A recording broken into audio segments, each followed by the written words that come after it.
So at the age of 43, I finally learned what it meant to live below your means. Let's talk about it.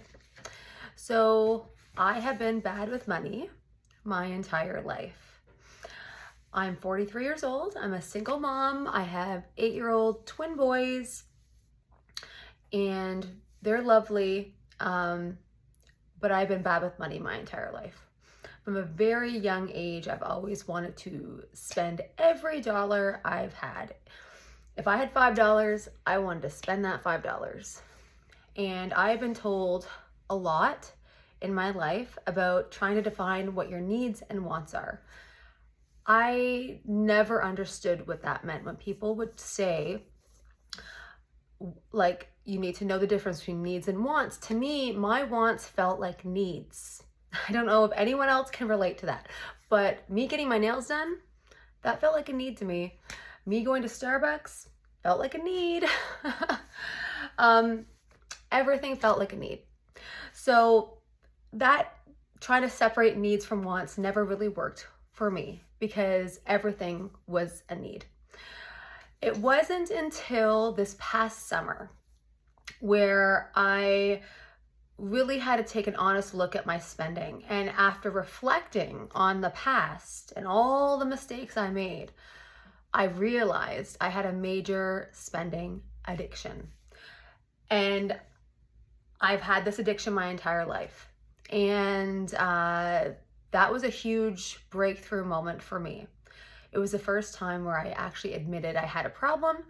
And, they say when you can admit the problem, you can face the problem, or whatever they say about that.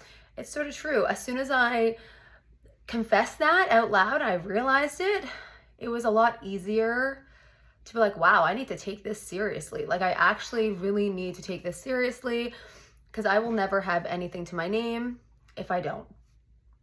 So I decided to start striving to live below my means. And so I started with taking the money that I had coming in and I took 20% off and I said, okay, this is the money I have to live on, no matter what. And that was huge. I didn't know what margin was. That's what margin is. It's having a gap between your income and your expenses. And you want that margin to be as big as possible. And once that sunk in, it was an eye-opener to me. Huge eye-opener to me. And I started slashing and cutting and going through my expenses and realizing I had over $200 in subscriptions that were coming out of my bank accounts and different credit cards every month or yearly or quarterly that I had no idea about. Those were all canceled. So I didn't know what I didn't know because I wasn't tracking anything. I had a budget, but do you know what is funny about a budget? Unless you reconcile that budget, it's not really doing anything for you. You actually need to reconcile what you're spending to what you think you're going to spend and see if it's lining up. Otherwise, it's not really a budget. You're not really budgeting. You're just sort of going through the motions, but you're not getting anywhere with it. That was huge for me. So I am starting this channel and I wanted to start this channel about frugality because I have never been a frugal person. I have been a spender, a consumer of things my entire life. And I think it's really it was always me striving for acceptance, for happiness. Buying stuff was a hobby. It made me feel good. And I'm now striving to be frugal and find contentment in the things that I already have and learning about minimalism. That's been a big thing, decluttering and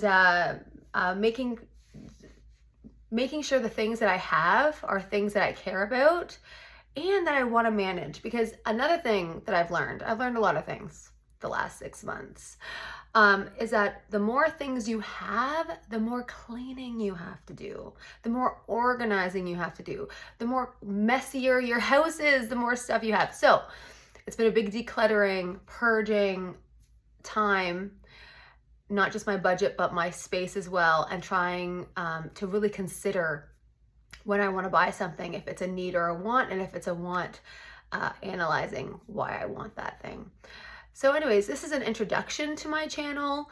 Again, my name is Sarah, and we'll be talking about frugality, minimalism, the things that I've learned, my mistakes, and yeah, just getting myself out there because I love YouTube, and I figured, you know what? I love frugal YouTube channels. I love it. I love them. They're not pretentious. They're not, I always felt like I couldn't do YouTube because I didn't have the right camera or the right setup. I don't know how to do thumbnails. But when you're a frugal channel, you're just sort of sticking a video up there and you're doing it for the hobby, for the pleasure, and maybe down the road, maybe in 5 years down the road, it will produce an income. But you're doing it more for the community. So welcome, and I hope you guys stick around. I will try to post a video weekly. Not sure the day of the week yet. I'm thinking Mondays, but let me know what you guys think in the comments. Like, comment, subscribe. That would be amazing. And we'll talk to you next time. Bye.